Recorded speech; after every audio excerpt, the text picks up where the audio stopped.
Hello everyone, কেমন আছো সকলে? দেখো আবারও একটা নতুন ব্লগ নিয়ে তোমাদের কাছে চলে আসলাম। আর আজকের এই ব্লগে ডুয়ার্সের অপরূপ সৌন্দর্য তোমাদের সামনে তুলে ধরবো। তো চলো দেখতে থাকো ব্লগটা, আশা করি ভালো লাগবে।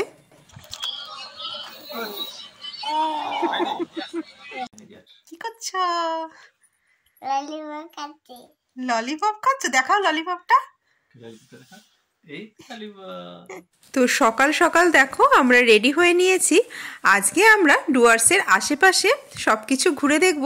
এদিকে আমাদের ব্রেকফাস্টও রেডি, তো ব্রেকফাস্ট করেই বেরিয়ে পড়বো। কিন্তু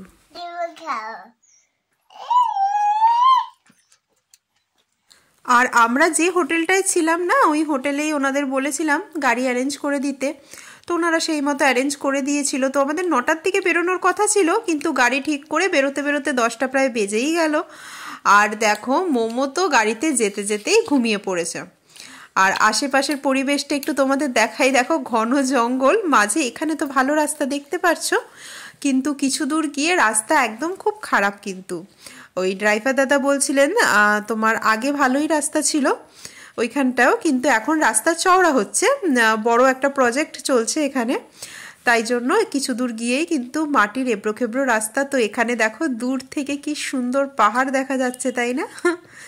তো আমরা সেই সব দেখতে দেখতে গল্প করতে করতে এগিয়ে যাচ্ছিলাম আমাদের গন্তব্যের দিকে। আর মোমো তো দিব্যি ঘুমোতে ঘুমোতে যাচ্ছিল। তো দেখো এখান দিয়ে তারপর আমরা এই যে মাটির রাস্তাটায় চলে আসলাম। এখানে আগে মানে পিচের রাস্তাই ছিল, আসলে এই যে সাইডের জঙ্গল একটু কেটে রাস্তাটাকে চওড়া করা হচ্ছে, অনেকটা বড় করা হবে। এখান দিয়ে তোমার বর্ডার থেকে মেন রাস্তা এটা থাকবে। আর আমি এখন ভয়েস দিচ্ছি, তো দেখে মনে হচ্ছে যে এত সুন্দর জায়গা, আবার মনে হয় চলে যাই। আর মোমো এখন আমার পাশে বসে বসে অ্যাপেল খাচ্ছে, তো মাঝে মধ্যে ওর আওয়াজ তোমরা পেতেই পারো ভয়েস ওভারে। তো এই দেখো এখানে আমি ভাবছি যে আমরা তো ঘুরতে এসেছি, আমাদের খুব ভালো লাগছে, কিন্তু এখানে থেকে যারা কাজ করে তাদের জীবনটা একটু কঠিনই বলো। তো এখান থেকে আমাদের এখন পারমিশন করাতে হবে। এই যে আমাদের ড্রাইভার দাদা এখানে গেলেন, আর আমরা গাড়িতে বসে ওয়েট করছি। মোমোরও ঘুমটা ভেঙে গেছে। তো আমরা দেখো এখন যাচ্ছি ভুটান বর্ডারের দিকে, আর এখান থেকে মানে পারমিশন করাতে হবে, ওই জন্য আর কি উনি নামলেন। আর মোমো দেখো ঘুম থেকে এখন উঠে পড়েছে, উঠেই এখন ললিপপ খাওয়া শুরু। তো এখান থেকে দেখো আমরা আমাদের প্রথম ভিউ পয়েন্টে চলে আসলাম। এই দেখো কি সুন্দর না? আর ওই পাশটা কিন্তু ভুটান, আর আমাদের এদিকটা ইন্ডিয়া। এই মাঝে একটা বর্ডার, নিচে তোমার ওখানে একটা পাওয়ার পয়েন্ট টাইপেরও ছিল, তোমাদের দাদাভাই বলছিল দেখো দূরে ওটা পাওয়ার পয়েন্ট, ওটা কিন্তু ভুটানের একদম নিচটা ওই পাশটা। আর এইখানে এই জায়গাটাই মানে তোমার দুটো দেশের মাঝের বর্ডার। তো এটা মনে হয় ঝালং ভিউ পয়েন্ট। তো সেখানেই আমরা এখানে নামলাম, আর বেশ ভালো লাগছিল কিন্তু জায়গাটা। আর মোমোকে তো ছাড়াই যাচ্ছিল না, ও খালি এদিক ওদিক হচ্ছিল। আর দেখো ওকে ধরে রাখতে হচ্ছিল, বাই চান্স পড়ে টরে গেলে, তাই না, কথাই শুনছে না। Jhalong view point border. আর এখানে রাস্তাঘাটও এত সুন্দর, মনে হচ্ছিল ওই রাস্তাটা ধরে, মানে গাড়ি তো এদিকে দাঁড়িয়েছিল, মনে হচ্ছিল এই লম্বা রাস্তাটা ধরে খানিকটা হেঁটে আসি। কিন্তু আমি একা একা হাঁটছিলাম, তারপরে মোমো বায়না করছে ও আমার সাথে হাঁটবে, তো ভালো কথা, ওকেও নিয়ে আসলাম ওর বাবার কোল থেকে। কিন্তু দেখো ও হাত টাত কিছু ধরবে না, ওই যে দৌড়াদৌড়ি করবে। তারপরে আর কি ওকে আবার চেপে চেপে কোলে নিয়ে চলে আসলাম। আর বেশি ঘোরাঘুরি করতে পারলাম না। আর এখানে বেশ কিছু ভালো ভালো ফটো তুলে নিলাম দাঁড়িয়ে এই সাইডে পেছনের ভিউটাকে নিয়ে। তো তোমাদের দেখাই, ওই যে নিচে যে পাওয়ার স্টেশনটা না, ওটা ইন্ডিয়াতেই দেখো। আর ওই মাঝে যে নদীটা দেখছো না, ওই নদীটার ওই পারটা ভুটান।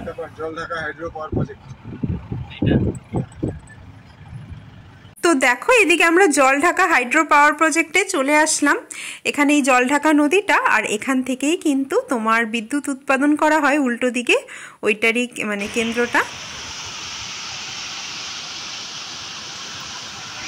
এখান থেকেও দেখো কত আওয়াজ পাওয়া যাচ্ছে না, এখানে মানে নদীর স্রোত খুবই বেশি, যার জন্য এখান থেকে তোমার পাওয়ারটা জেনারেট করা হয়, ওই জন্যই। আর মোমো দেখো সানগ্লাস নিয়ে কি বায়নাটা করছিল, ওই জন্য ওর বাবার সানগ্লাসটা ওকে পরিয়ে দিলাম।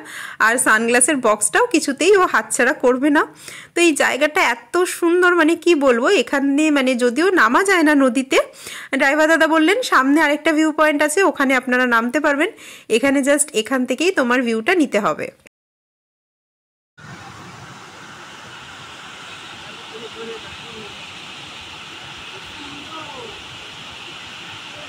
তো এখানকার জলটা কি পরিষ্কার, কতটা স্বচ্ছ একটু তোমরা দেখো।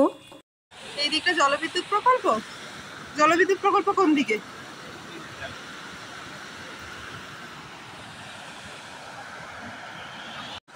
এই দেখো, এটা তো জলঢাকা রিভার, আর এই যে উল্টো দিকে জলবিদ্যুৎ প্রকল্প। আর এখানকার জলটা এত পরিষ্কার, মানে কি বলবো, পুরো ক্রিস্টাল ক্লিয়ার যাকে বলে। এখানে কেউ মানুষজন যায় না বলে এত পরিষ্কার, নইলে এত পরিষ্কার থাকতো না। দেখো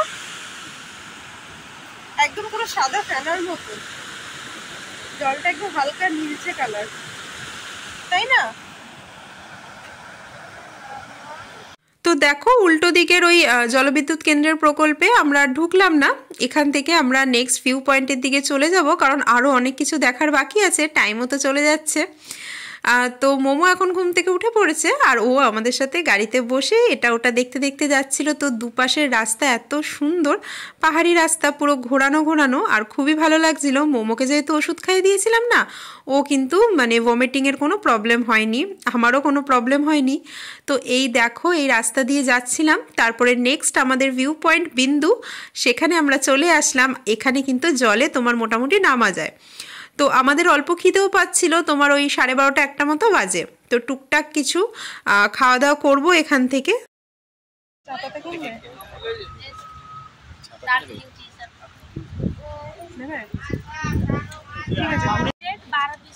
तो 20 रुपया का ही दीजिए। हाँ।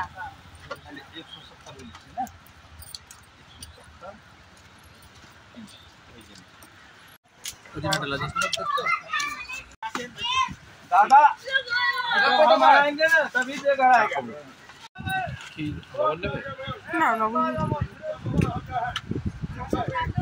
डबल लगा। আর এখানে দেখো, এখানে সম্ভবত তোমার ভুটানের ওই পার থেকে লেবু নিয়ে এনারা এসছেন একদম। আর এখানকার লেবু কিন্তু খুব মিষ্টি। তো আমি ভিডিও নিচ্ছি দেখে বাচ্চাটা আবার টুপি টুপি পরে রেডি হয়েছিল, বলছিল যে ওই যে ফটো নিচ্ছে। তো ওরা দেখলাম ফটো তোলার জন্য খুব আগ্রহী থাকে। তো তারপরে দেখো এখানে গাছ টাছ অনেক কিছু দোকানপাট ছিল, কিন্তু ভাবলাম দোকানপাট না ঘুরে আগে চলো মানে প্রকৃতির দৃশ্যটাই দেখে নিই, কারণ দোকানপাট তো সব জায়গাতেই পাবো, কিন্তু এই রকম ভিউ আর কোথাও পাবো না। তো মোমোকে ওর বাবা কোলে নিয়ে নামছিল, আর আমি আগে আগে নেমে পড়ছিলাম। তো আসো আমার সাথে আর দেখতে থাকো কি সুন্দর, মানে এরকম পাহাড়ি নদী, আর সেই পাথরে বসে নদীর পাড়ে বেশ ভালোই লাগে। কিন্তু তোমরা যারা যারা গেছো নিশ্চয়ই জানো, খুবই সুন্দর পরিবেশ। আর এখানে দাঁড়িয়ে বেশ কিছু ফটো নিতে বললাম ওর বাবাকে, কিন্তু মানে মোমোকে নিয়ে একটু অসুবিধাই হচ্ছিল। ওকে মানে দাঁড় করিয়ে যে ফটো ফটো তুলবো, ও এদিক ওদিক পালিয়ে যাচ্ছে, আর ওই জলে নামবে না, ওই জন্যই আর কি। আর পাথরের রাস্তা, এমনি তো রাস্তায় ও ভালোই হাঁটতে পারে, দৌড়ায়, কিন্তু এই রাস্তায় যদি ও হাঁটে তাহলে ও একটু মানে গড়িয়ে টড়িয়ে যাচ্ছিল, আবার পড়েও যাচ্ছিল। তাই জন্য ওকে কোল থেকে আর নামাচ্ছিলাম না।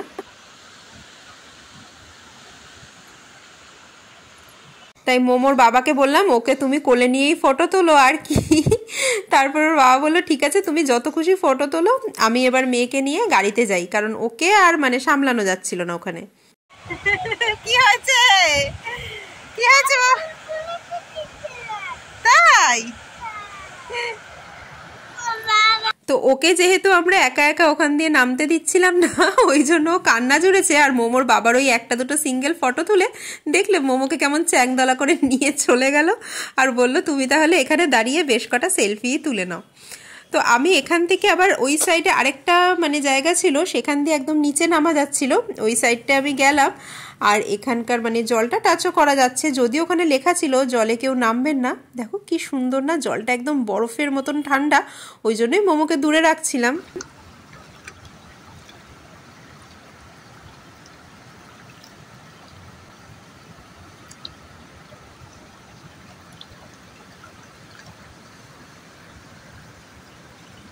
তো এখান থেকে যাওয়ার সময় ভাবলাম যে এখানকার চা পাতা নিয়ে যাই, তো একটা গ্রিন টি, তারপরে তোমার দার্জিলিং টি, এইসব নিলাম।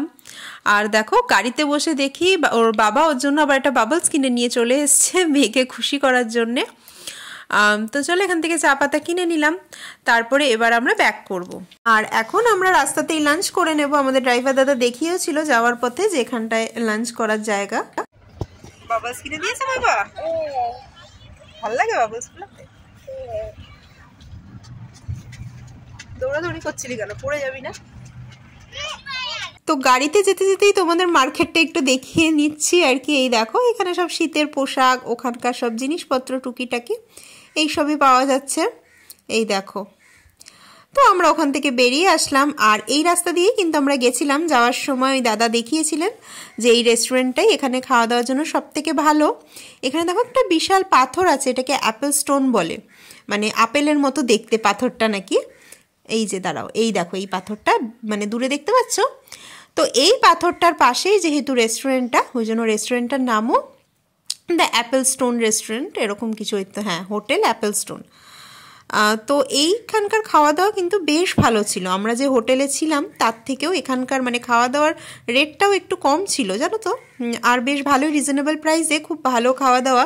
তোমরা যদি এই রাস্তায় যাও তো এই হোটেলটায় তোমরা দাঁড়িয়ে খেতেই পারো। আর তার উপরন্তু পাও না, দেখো এই যে পাশের এই প্রাকৃতিক সুন্দর পরিবেশ, নদী, তার পাশে বসে এরকম লাঞ্চ করার অপশন সবসময় তো পাওয়া যায় না, বলো। তো চলো এখন আমরা খাওয়া দাওয়া করে নিই। এই মাছ খাবি? কি রে, কি খাবি?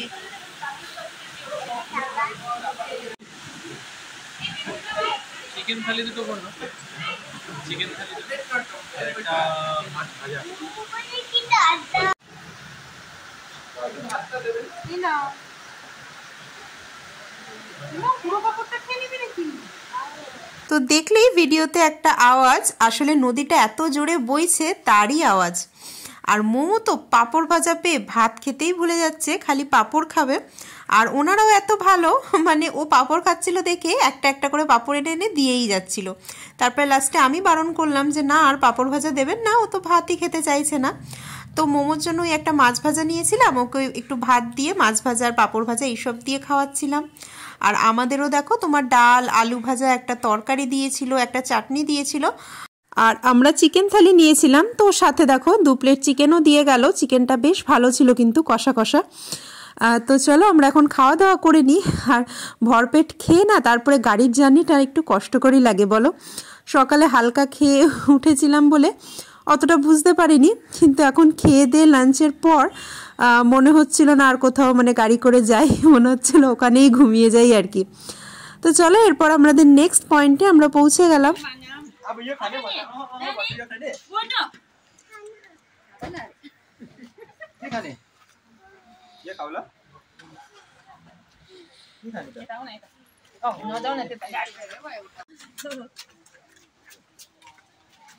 তো এই জায়গাটা ছিল রকি আইল্যান্ড। আর আশেপাশে এই বাচ্চাদের দেখে মোমো ওদের সাথে খুব ইন্টারঅ্যাক্ট করতে যাচ্ছিল। ওর তো খুব পছন্দ, ওর বয়সী কাউকে দেখলেই ও সেখানেই ছুটে যাবে। তো চলো, এখানে সিঁড়িটা না একটু বেশ খারাপ ছিল, মানে বাচ্চা নিয়ে নামতে। ওর বাবাকে বললাম তোমার অসুবিধা হবে না তো? ওর বাবা বলছে তুমি আগে ঠিক করে নামো তাহলেই হবে, আমার কোনো প্রবলেম নেই। তো চলো, এই দেখো এখানটায় কি সুন্দর না, এখানেও বেশ মানে সবাই নামছিল, কিন্তু বাচ্চারাও নামছিল তোমার এই জলের মধ্যে, মানে পুরো স্নান তো করছিল না, এমনি জাস্ট পা ভিজোচ্ছিল। আর এখানে দেখো হালকা একটা সেতুর মতনও আছে কিন্তু। আর এখানে জলের স্রোতটা কিন্তু বেশ ভালোই ছিল। তো আমরা সেতুর ওপর দিয়ে ওই পারটাও একটু ঘুরে আসবো। আর এই যে মোমোকে আর ওর বাবাকে দিয়ে এখানে বেশ কয়েকটা ফটো তুলে দিলাম। তারপরে আমি পার হব সেতুটা। আর এখানে অনেকে বলছিল যে সাবধানে মোবাইল ভেসে না যায়, মানে এই দেখো এই যে জলের স্রোতটা কিন্তু ভালোই ছিল। তো আমরা নামিনি জানো তো, কারণ খুব ঠান্ডা জল। আর এই ডিসেম্বর মাসে এই এত ঠান্ডা জলে নামবো, আর আমাদের মানে নামতে দেখলে তো মোমো নামতে চাইবে, সেই জন্যই আর কি। তো এই দেখো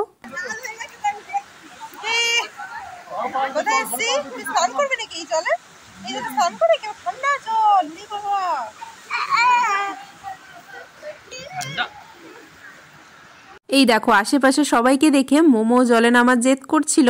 আর এখানকার নুড়িগুলো দেখো কি সুন্দর, এটা তো পুরো একদম মার্বেলের মতন, একদম স্ফটিক। দেখো পাথর নিয়ে ব্যাগ ভারী করে কি করবো, কোনটা গো কি করবো ওটা দিয়ে। তো আমরা আশপাশটা ঘুরলাম ফিরলাম, ফটো নিলাম, পরিবেশটা এনজয় করলাম। তারপরে এখন আবার গাড়ির দিকে চলে যাচ্ছি। আর আমাদের লাস্ট ভিউ পয়েন্ট হচ্ছে সামসিং, সেখান থেকেই তারপরে হোটেল ব্যাক করব। কে বুঝলো, একটা আমার একটা তোমার। আমার দুধ এটা কি কালার? কি কালার এটা? আমার দুটো লাগবে। দুটোই লাগবে? আর মুখেরটা খাওয়া হয়ে গেছে? রকি আইল্যান্ডের ওখান থেকে তোমার ওখানকার লোকাল গাড়ি করে সান্তালি খোলা ওখানে যাওয়া যায়, ওখানে ট্রেক করা যায়। খুব ভালো ভালো পয়েন্ট আছে ওখানে, ওখানকার লোকরা তারপরে ড্রাইভার দাদাও বলছিলেন। কিন্তু 4টে অলরেডি বেজে গেছে, আমরা বলছি না আমরা এই সামসিং দেখে এবারে ফিরবো। ওকে ওখানে রেখে চলে আসছো? স্ট্যাচু হয়ে দাঁড়িয়ে আছে সামসিং এর।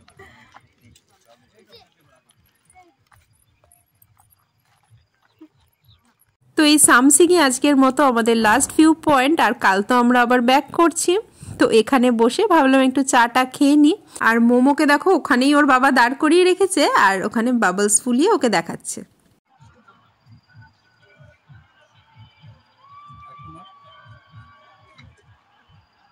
তো এখানে তোমরা দেখে কতটা বুঝতে পারছো জানি না, ওই দূরে দেখেছো একটা গ্রুপ একদম নিচে, ওখানে ওরা গান চালিয়ে নাচ গান পার্টি করছিল। কি ভালো না, পরিবেশটা এত সুন্দর, তার মধ্যে পুরো গ্রুপ পার্টি চলছিল। তো সেটাই আমি দেখছিলাম। আর এখানে দেখো ওই যে মোমো খুব এনজয় করছিল। তো এখানেও আমরা বেশ কিছু ফটো নিলাম। তারপরে পাশে ওই আদা চা ভাবলাম খাবো, মোমোও পাওয়া যাচ্ছিল, কিন্তু লাঞ্চ করে আমাদের পেট অলরেডি ভর্তি, ওই জন্য আর মোমো টোমো ট্রাই করলাম না। কি ফোলাচ্ছে বাবা? বাবা বাবু ফ্ল্যাট ওই দেখো তো মনে হচ্ছে না দেখে। আদা দিব বাবা বাবা হ্যাঁ আমাকে এটা চাই আছে, আমাকে দাও একটা খাই। পাপাকে দাও। তো মোমোর গলা টলা অলরেডি ভেঙে গেছে, তোমরা বুঝতেই পারছো ওর কথা শুনে। তারপরে বাড়ি এসে ওকে অনেক ওষুধপত্র খাইয়ে এখনও মোটামুটি ঠিক আছে। আর ও তো অ্যালোপ্যাথি ওষুধ খায় না, তোমরা জানোই, হোমিওপ্যাথি ট্রিটমেন্টই করালাম। ঠান্ডা হোক, এখন খুব গরম, খুব গরম।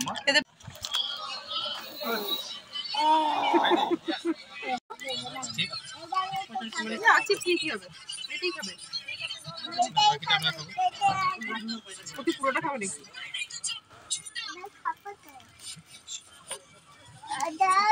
তো রাতে ডিনারে অর্ডার দিয়েছিলাম চিকেন ফ্রাইড রাইস 1 প্লেট, আর 1 প্লেটেই ওরা এতটা পরিমাণ দেয় যে 2জন লোকের খাওয়া হয়ে যায়। কালকেও আমরা সেম ডিনার করেছিলাম, তাই জন্য জানি। এটা কি গো? Fried chicken, dry fry chicken. Dry fry chicken. তো চলো আজকের ব্লগটা এখানেই শেষ করে দিচ্ছি। তোমাদের কেমন লাগলো আজকের ভিডিওটা অবশ্যই কিন্তু জানিও কমেন্ট করে। কালকে আবার আমাদের ফেরার পালা, বাড়ি ফিরবো কাল, অনেক সকালেই ফ্লাইট আছে। তো চলো টাটা, আবার দেখা হবে নতুন একটা ব্লগে। সবাই খুব ভালো থেকো, সুস্থ থেকো।